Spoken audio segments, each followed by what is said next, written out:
todo mundo sabe que antes da menstruação a mulher fica diferente, tá? Mas tem algumas pessoas que chegam a ter um transtorno chamado transtorno disfórico pré-menstrual. Nesse vídeo aqui eu vou te explicar tudo sobre isso, o que que você pode fazer, quais são os tratamentos, para você poder entender melhor esse transtorno, poder indicar melhor para as pessoas também o que fazer, para suas amigas. E eu quero começar com um número que incomoda demais. Nos principais ensaios clínicos sobre transtorno disfórico pré-menstrual, a resposta ao placebo fica entre 30% e 36%. Isso acontece praticamente em toda a psiquiatria, isso é muito comum.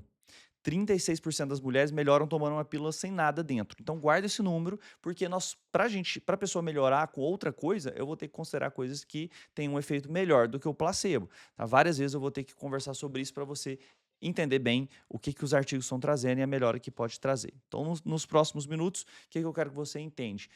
Quero que você entenda por que o diagnóstico do transtorno disfórico pré-menstrual é a etapa mais negligenciada, ao mesmo tempo mais decisiva de todo o manejo que você vai ter. Eu quero percorrer as linhas de tratamento com os números reais de eficácia, não com só as minhas impressões clínicas. E terceiro, eu quero mostrar por que aquele 36%, 30% muda a forma como a gente conversa com o paciente no consultório. Então vamos começar com o diagnóstico, porque sem ele todo o resto desaba. Vamos lá.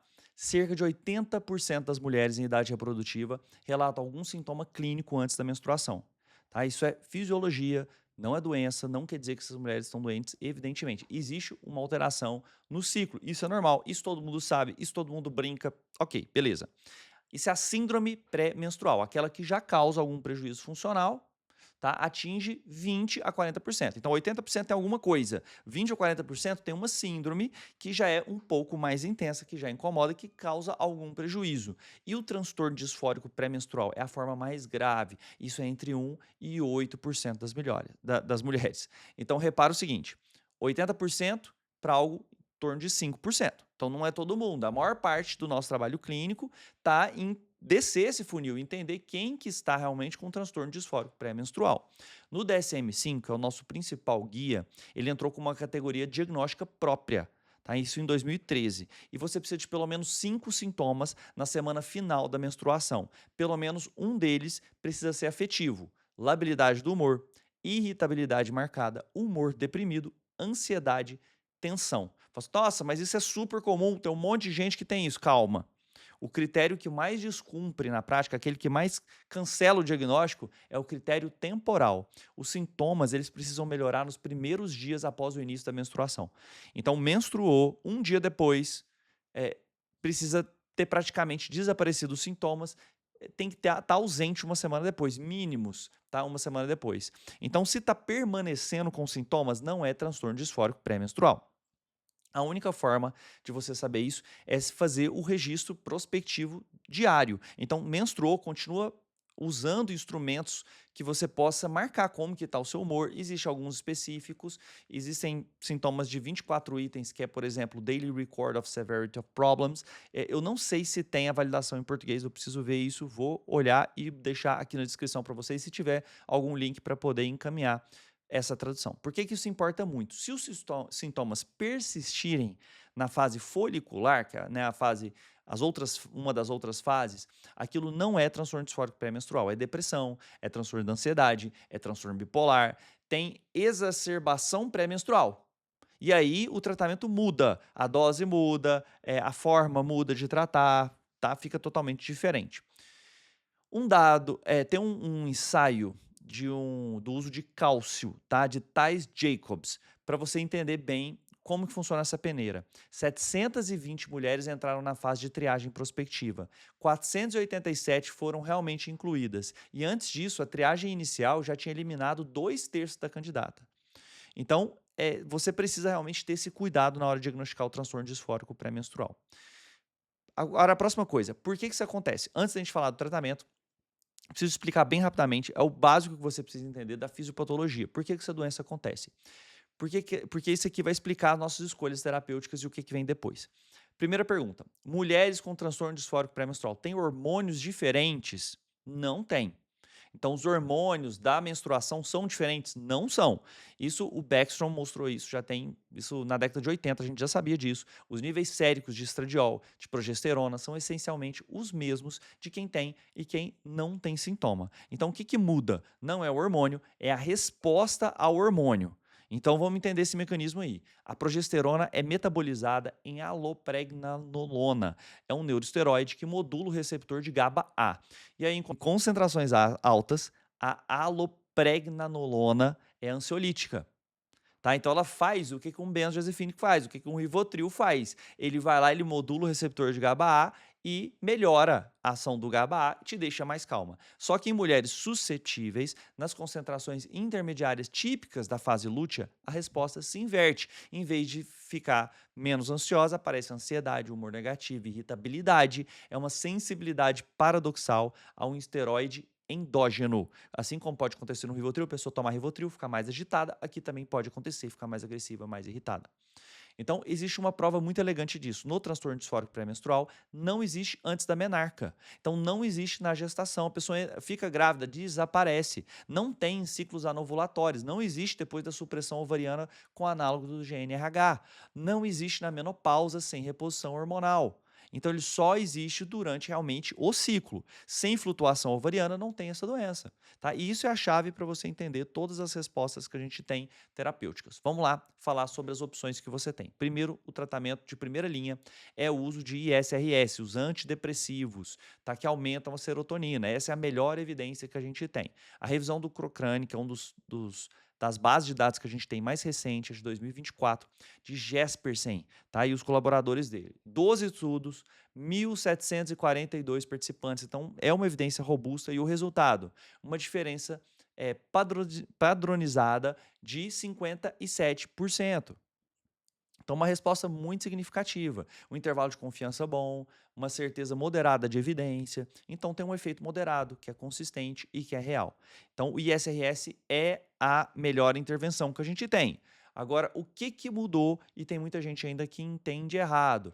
Antigamente, se acreditava que o esquema contínuo e o esquema lúteo, que é aquele que você toma só uma parte do mês ou que você toma continuamente, eram igualmente eficazes. A atuação mais recente discorda disso. Então, no esquema contínuo, o efeito foi de 69% e no esquema lúteo ele foi de 39%. Então, tem uma diferença significativa entre os dois, mas os efeitos colaterais também são diferentes. O esquema contínuo é provavelmente superior, você toma o mês inteiro antidepressivo e é uma opção legítima, recomendada e não é equivalente à ideia de tomar só na fase lútea. Só que na fase lútea, se você tomar só nessa fase, você tem menos exposição ao fármaco e um pouco menos de efeitos colaterais. Então, essa decisão você vai ter que tomar com o seu médico. Uma particularidade que vale você destacar e que é fisiopatologicamente linda, tá? Na depressão maior, o antidepressivo demora 2 a 4 semanas para agir. No transtorno disfórico pré-menstrual, ele age de 1 a 2 dias. Por isso que a fase lútea, você usar só nessa fase, ainda é viável, porque o mecanismo aqui não é só da serotonina. O ISRS, ele aumenta a síntese da alopregnanolona e a partir da progesterona estabiliza o neuroesteroide na fase lútea tardia. Então ele aumenta esse neuroesteroide e aí, isso é feito da progesterona, e isso melhora essa ansiedade, essa irritação. O tempo de latência é curtíssimo, que torna esse esquema de você tomar uma parte do mês apenas possível. E aí, o que, que dá para usar? Sertralina, fluoxetina, estalopram, paroxetina, todos eles têm ensaios positivos, não tem uma preferência clara. O preço a pagar para cada um deles é os eventos adversos: náusea, astenia, sonolência. Nem todo mundo tem, então tem gente que toma, fica ótimo, principalmente porque dá para tentar dosagens baixas por 14 dias. Então, quando for para o esquema lúteo, você vai contar 14 dias de ter menstruado e vai começar o antidepressivo. Menstruou, você para o antidepressivo. Você tomaria só uma parte do mês. No esquema contínuo, é o tempo todo. Você começa com doses menores do que para depressão. Pode começar com a menor dose possível para depois você caminhar. Beleza, próxima opção é o contraceptivo combinado, tá? Vai ter o quê? Drospirenona e etilestradiol. Vai ter estradiol com análogos ali da progesterona. Você vai tomar isso de 24 em 24 dias. E a lógica é o seguinte: se já que depende da flutuação ovariana, você vai suprimir a ovulação, isso pode ajudar, tá? Então pode ajudar, mas pode também causar efeitos colaterais. Então, qual que é o impacto? Uma revisão da Mais Song da Cochrane 2023, muito boa, fez ensaios randomizados com 858 mulheres, tá? A diferença foi de 41% de benefício. É uma evidência pequena, tá? Mas houve melhora em produtividade, atividade social e relacionamento. Ah, mas tem piora de outras coisas. Tem, óbvio que tem. Você deixa de ter ciclo, você pode piorar a libido, você pode, né, ter os resultados de fazer uma contracepção, tá? De você usar um contraceptivo. Bom, e agora eu preciso voltar naquele número que a gente falou. Nos ensaios do Yonkers, 2005, 48% das mulheres nesse grupo de fazer contracepção responderam ao tratamento. Só que aí 36% do grupo no grupo placebo. Será que esse ganho vale a pena pelos efeitos colaterais a mais? Então, é uma coisa para se pensar quando a pessoa está tendo prejuízo, por mim, vale a chance de você tentar isso, mas tem mulheres que não podem ou não funcionaram com essa intervenção, porque tem mais náusea, mais chance de sangramento de escape, mais dor no seio e assim por diante. Tá? Então, a gente não tem certeza também se isso funciona por muito tempo, mas vale a pena você fazer uma tentativa caso seja não possa ou não funcionou com os antidepressivos ou não tolerou os efeitos colaterais. Vamos falar sobre o que, que existe que não é medicação, que é suplemento, que tem alguma evidência? Então, o cálcio é o primeiro que eu quero falar, é o único que tem ensaio de verdade.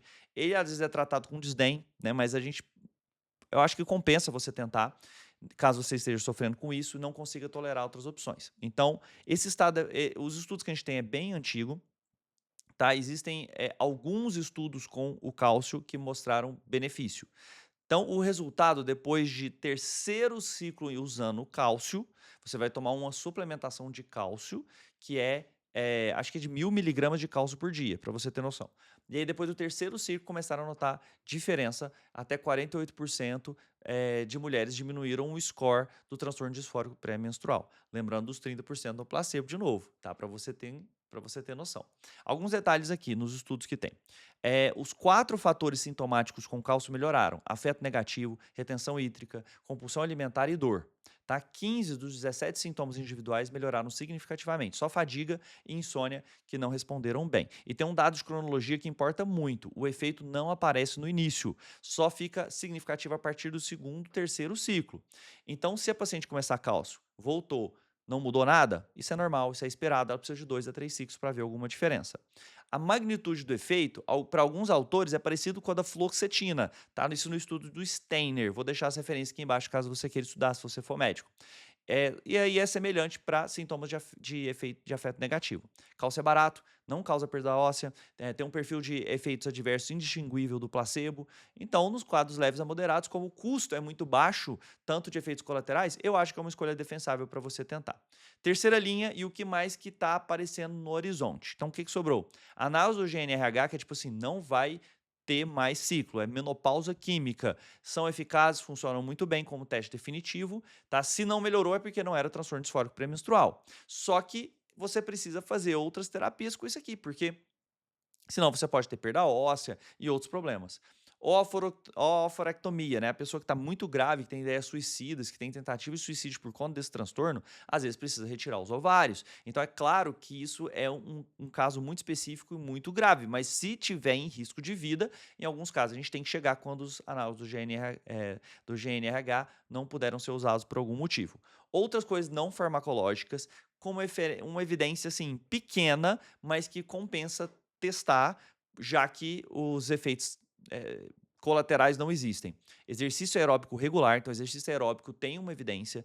Higiene do sono, assim, você fazer bem feito, fazer às vezes uma terapia para insônia para poder ajudar, porque essas duas coisas impactam demais, demais